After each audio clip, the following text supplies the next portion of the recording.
સંતરામપુર ખાતે નારી શક્તિ વંદના અંતર્ગત કાર્યક્રમ યોજાયો। રાજ્યના શિક્ષણ અને આદિજાતિ મંત્રીના હસ્તે વિવિધ યોજનાકીય સહાયનું વિતરણ કરાયું। વિકસિત ભારત વિકસિત ગુજરાત નારી શક્તિ વંદના અંતર્ગત વડાપ્રધાન નરેન્દ્રભાઈ મોદીના વરદ હસ્તે વર્ચ્યુઅલ માધ્યમથી 13,000થી વધુ સ્વસહાય જૂથની 1,30,000થી વધુ મહિલાઓને 250 કરોડથી વધુની સહાય કાર્યક્રમ યોજાયો હતો, જે અંતર્ગત આજે કેબિનેટ આદિજાતિ વિકાસ પ્રાથમિક માધ્યમિક અને પ્રૌઢ શિક્ષણ મંત્રી પ્રોફેસર ડોક્ટર કુબેરભાઈ ડિંડોરે સંતરામપુરમાં આવેલ આઝાદ મેદાન ખાતે ઉપસ્થિત રહી મહિલાઓને વિવિધ સહાય વિતરણ કર્યું હતું। આ પ્રસંગે જિલ્લા કલેક્ટર નેહા કુમારી, જિલ્લા વિકાસ અધિકારી ચંદ્રકાંત પટેલ, પૂર્વ જિલ્લા પંચાયત પ્રમુખ રમીલાબેન ડામોર, તાલુકા પંચાયત પ્રમુખ હરેશભાઈ વળવાઈ, તાલુકા પંચાયત પ્રમુખ મંગુબેન, જિલ્લા પંચાયત ઉપપ્રમુખ નંદાબેન, જિલ્લા ગ્રામ્ય વિકાસ એજન્સી નિયામક ચંદ્રિકાબેન ભાભોર, પ્રાંત અધિકારી સહિત મોટી સંખ્યામાં બહેનો ઉપસ્થિત રહી હતી। અહેવાલ SM ભગોડા, લીમખેડા, દાહોદ।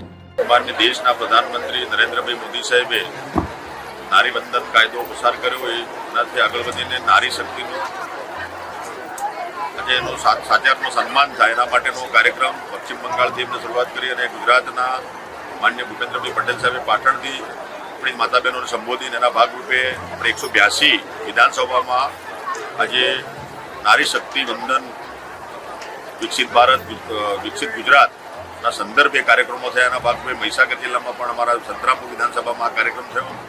અમારી વચ્ચે ઉપસ્થિત જિલ્લા સમાહર્તા, કલેક્ટરશ્રી, ડીડીઓશ્રી, વહીવટી અમારી પૂરી ટીમ અને અમારા પદાધિકારીઓ બધા સાથે ઉપસ્થિત અને અમારી માતૃશક્તિ આ વિસ્તારમાં બહુ મોટી સંખ્યામાં ઉપસ્થિત, એમનો પણ આભાર માનું છું। અને સાચા અર્થમાં મોદી સાહેબે આઝાદીના ઇતિહાસમાં આટલા વર્ષો પછી નારી સન્માન, નારી ગૌરવ અને નારી સશક્તિકરણ એવી જે વાતો જે થતી હતી એ સાચા અર્થમાં જમીન પર ઉતારી અને આજે સાચા અર્થમાં નારી સશક્તિકરણના માધ્યમથી આ સેલ્ફ હેલ્પ ગ્રુપોના માધ્યમથી આજીવિકા ગ્રામીણ આજીવિકા મિશનથી બહેનોને જે લોન આપીને વચ્ચે સહાય કરીને સાચા અર્થમાં આત્મનિર્ભર બનાવી છે। અને અમારી બહેનો પણ આજે જોડાઈ છે। આજે 250 કરોડ જેટલી રકમ અમારા ગુજરાતમાં આપણી જે આ સેલ્ફ હેલ્પ ગ્રુપોને આજે એનાયત કરવામાં આવી છે અને બહેનો પોતાના કલાથી, પોતાના હસ્ત ઉદ્યોગથી નાના મોટા રોજગારી કરીને એ આત્મનિર્ભર બની છે। એટલું જ નહીં પણ બીજાને પણ રોજગારી આપી રહી છે, એ પણ આનંદની બાબત છે।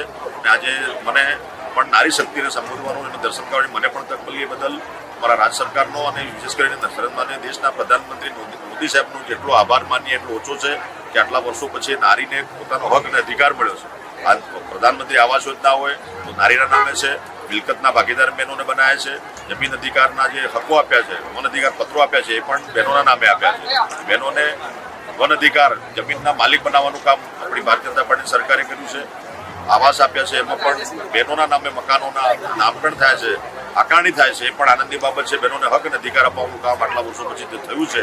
સાચા અર્થમાં નારી સશક્તિકરણ, નારી વંદન કાયદો જે બનાવ્યો છે એ સાચા અર્થમાં નારીના સન્માન માટે, નારીના ઉત્થાન માટે, નારીના ગૌરવ માટે છે। એ ધન્યવાદને પાત્ર છે અને હું તમામને મારી માતા બહેનો ઉપસ્થિત એમને પણ શુભેચ્છા પાઠવું।